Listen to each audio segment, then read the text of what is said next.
He's been this way for ages, whispered the anxious angel. He just sits in his office, staring out the window, occasionally pacing the floor, muttering to himself. He won't answer his phone. He doesn't read his mail. Won't see anyone. The staff tries to keep things going, of course, routine things. But there are some things we just can't do. Some things only God can do. We're sorry to bother you, but things are getting serious. Gabriel thought you might help. The boss has always listened to you in the past. I'm not so sure, mused Satan. He hasn't answered my letters, returned my phone calls, responded to any of my recommendations. In fact, I haven't talked with him since... I guess the last time we talked was just after that business with Job. Well, said the angel. That's when it began. Right after that, he shut himself up in that office. No one except me has seen him, or even talked to him since. There are even some rumors that no one is in charge anymore, that God has abdicated, that God is dead. Please, sir, speak with him. Things are just falling apart. I'll give it a try, said Satan as he stepped to the closed door. Rapping lightly, he listened for a response. Are you in there, old friend? He called. There was no answer. Satan looked at the angel. I don't know what to do, he said.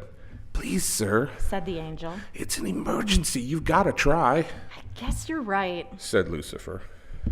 Someone has to take the bull by the horns, so to speak. And I have a reputation around here for handling the dirty work. He knocked again on the closed door, then turned the knob and opened the door a crack. Hearing no response, Satan eased himself into the room. The office was cluttered with unread memoranda, unopened mail, a blizzard of little pink slips saying, "While you were out, so-and-so called." The room was stuffy, as if it had not been aired in eons. Behind a large littered desk, God sat with his back to the door, staring out of the floor-to-ceiling window, seemingly unaware of his visitor. Said Satan, and waited. There was no response. Satan tried again. Hey, haven't seen you in a long time, old friend. You haven't returned my calls or answered my letters. I thought while I was in town, I'd stop by for a visit, see how it is with you here in the home office. The figure behind the desk swiveled in his chair and turned to face his visitor. Satan was stunned. God, who had always been infinitely young, now looked infinitely old. His white hair and beard were matted and unkempt. His garment was spotted and soiled. His eyes were red and cloudy, suggesting he had not slept in a very long time. Good God, said Satan. What have you done to yourself? Oh, hello, Satan, said God vacantly. Did I have an appointment with you? Lately, I seem to have trouble keeping track of appointments and things like that. I'm not as young as I used to be, you know. No, we didn't have an appointment. I just thought I'd drop by. That's nice, said God. Well, what have you been up to lately? Nothing much, replied Satan. Just my customary walking up and down on the earth, trying to keep track of the things there. As usual, the rest of the universe is doing quite well. As usual, the earth is quite another matter. God said nothing, simply turned and looked out the window. Of course, said Satan. You know about the developments on earth. Again, God said nothing. Things really are a mess down there, you know. There's a lot of suffering, pain, and violence, said Satan, watching his friend closely. Again, God said nothing. A lot of people down there are saying it's all your fault. They say you're a do-nothing divinity. Some of them call you the Dwight Eisenhower of deities. Some of them are beginning to think you never really existed. They're busy trying to invent substitutes for you, philosophies, ideologies, systems, isms of all kinds, to help them understand the world and their place in it. Things seem to be going from bad to worse. Still, God said nothing. And all the time you just sit there, Satan continued. Not reading your mail, not answering your phone, not responding to anyone, just staring out the window. They don't understand what's happened to you, and frankly, old friend, I don't either. Suddenly, God got up from his chair and began to pace his office in a state of agitation. I don't know what they expect from me, he shouted. Right from the beginning, things went wrong. I gave Adam and Eve a beautiful home, trees, flowers, food, a magnificent climate, graced with all the necessities for a happy life. But it wasn't enough for them. When they had messed up the world, I started over with Noah. Didn't make any difference. In no time at all, things were as bad as ever. I tried again with Abraham, whose colossal moral obtuseness seemed impervious to change. I sent them leaders like Moses, and instead of learning to live by the law, they learned to live by force and violence. I sent them prophets like Jonah, and they learned not to love, but arrogance. And then there's Job. I tested him to see if, to find out, to prove, well, it doesn't matter. I just don't know what to do anymore. Everything I try only makes things worse. They are ungrateful, unresponsive, willful, and then when things go wrong, when they mess up everything, I'm supposed to make them right again. Well, I'm not going to do it anymore. I don't know how to do it anymore. God stopped pacing, stood facing the window, staring moodily into space. Oh, for God's sake, said Satan. The earth is going to hell in a handbasket, and you're holed up in this stuffy office feeling sorry for yourself. You know, the Jews say you have an obligation to them, that you promised them through Moses and Abraham that you would send them a leader to help them in their time of distress. Do you think it's time you kept your word? The Jews? Said God. Who in the name of all that is holy are the Jews? Oh, boy, you have not been paying attention, said Satan. The Jews are the children of Israel, the descendants of Abraham and Isaac and Jacob and the various unnamed women. You remember? God shook his head from side to side. Oh, boy, you have been out of it. Well, while you were wallowing in self-pity, a whole lot of people have been rampaging across that land of milk and honey, sand, fleas, and rocks that you promised to Abraham and his descendants. The Jews say they have a contract with you. Something about you saying, trust me and you'll never regret it. The Jews say it's about time you kept your word, did something about their suffering and oppression. Frankly, I think they have a good case. Now, why don't we have a cup of coffee and begin to work out a plan together, just like in the old days? We were a pretty good team. I can't, said God, looking infinitely old and discouraged, and perhaps just a bit frightened. Whenever I try, I just make things worse. I don't understand human beings. I don't understand what they want, what they need, how they feel.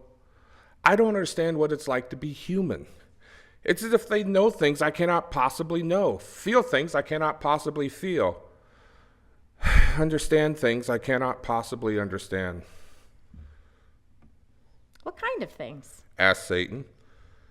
What it's like to know you're going to die, that the world was there before you came into it, that the world will be there after you've gone from it.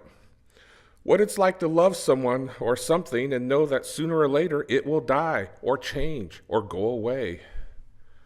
What it's like to be isolated and lonely in a crowded world. What's it like to choose without knowing the outcome, but knowing there will never be time to go back and make a difference.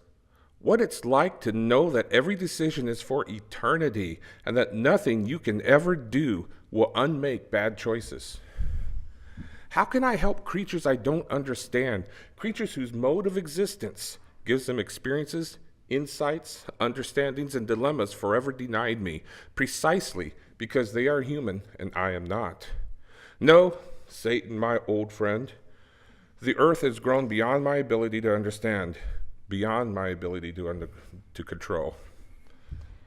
Well, there must be something we can do, argued Satan. After all, between us, we're supposed to be omnipotent. That's the paradox, said God with a rueful smile. Having created creatures and endowed them with free will, we have limited our ability to be all-powerful. You would have thought, said Satan, since between us we're supposed to be all-knowing, we would have understood that at the outset. Perhaps we did, mused God. Nonetheless, something has to be done, Satan argued. Your policy of benign neglect certainly hasn't helped. We have a responsibility to our creation, I know, said God quietly, becoming suddenly serene again.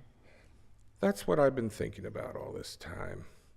I guess I have known for a long time what I must do.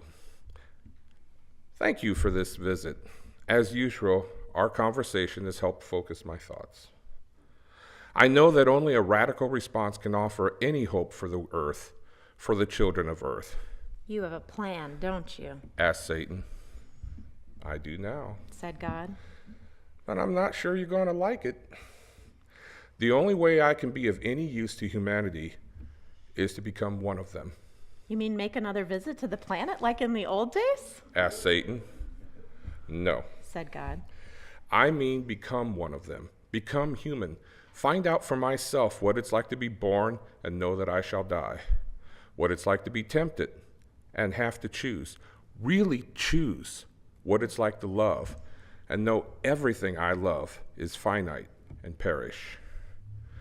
You intend to leave your post? Asked Satan incredulously. Who's going to run the shop? Take over your responsibility for the universe you created, It doesn't really matter. replied God. You said yourself the universe is doing fine on its own without my attention. The only problem is planet Earth. If God can't solve that problem, then human beings will have to solve it, and frankly, it's my responsibility to be part of the solution. Surely there must be a less drastic course of action. This is just fatigue talking. Said Satan. You just need some rest, need to get out of this stuffy office. Go get some sun, play a little golf. You spend too much time alone. It's one of the occupational hazards of being God. Let's go for a walk. It'll clear your mind. You'll see things aren't as bad as they seem at the moment, I've thought about this for a long time. said God. I now know there really is no alternative. You've made up your mind, haven't you? Yes. Said God quietly. There's nothing I can say to change it, is there? No. Said God. Now, order that coffee and we'll work out the details. The young angel who brought the refreshments was visibly relieved to see God and Satan talking quietly together. He had no way of knowing things would never be the same again in heaven or on earth. How are you going to do it? Asked Satan as soon as they were done. I'm going to be born of a young woman, just like any human being. When? Yeah, Asked Satan. Soon. replied God. I think I'll choose Christmas Day. That way, with my birthday and Christmas coinciding, I'll experience disappointment right off the bat. Birthday presents doubling as Christmas presents and all that. And I'll have to be a baby boy. In all my dealings with the human race, it seems to me that women are more together, more competent, better able to deal with their humanity. Remember, Eve, Sarah, Deborah, Job's wife. Funny, I never even learned her name. All strong, insightful, magnificent human beings. Perhaps it's because they are the ones who give birth that they are closest to God. Anyway, I thought if I wanted to know what it's like to be frustrated, insecure, lusting for power, I would have to be masculine. I'm not so sure about that. Said Satan. I know the species better than you. It's just possible that you've trapped yourself inside a sexist judgment. However, if you are going to be human, you'll have to choose some possible mode. The two old friends sat quietly, sipping coffee, reminiscing over old times. Finally, God said, It's about time. No point in delaying things any longer. One thing, however, what will you do now? I've been thinking about that. Said Satan. It seems to me that if you're going to incarnate yourself in the human race, someone needs to be concerned about the rest of Earth's creatures, the other half of sacred reality. I've decided to invest myself in the natural world, plants, animals, and the inexorable processes of the planet. That way we'll continue our old pattern of our friendly rivalry and cooperative competition, If that's what you want, said God. then let's do it. There was a moment of deep silence. The entire universe seemed to be holding its breath. The light of a billion stars suddenly blinked out, and darkness enveloped all. In the midst of that moment of dark singularity, nothing could be seen. Nothing could be heard. Then, the sound of a small cry, the cry of a newborn child, filled the universe. The stars began to shine anew. Light returned to the world, and a new era had begun. Where the celestial realm had been, only stars, planets, dark clouds of dust, and vast, empty reaches now existed. God was no longer in his heaven, God was no longer to be found anywhere. except in the human race. Now and forever, the holy would look upon the world through human eyes. Now and forever, the divine power would function through human action. Now and forever, the salvation of earth would depend upon human choices. Now and forever, God was born in every human child, Lived in every human life, rejoiced in human joys, suffered human pain. died in every human death. Now and forever, the hope of creation rested upon the created.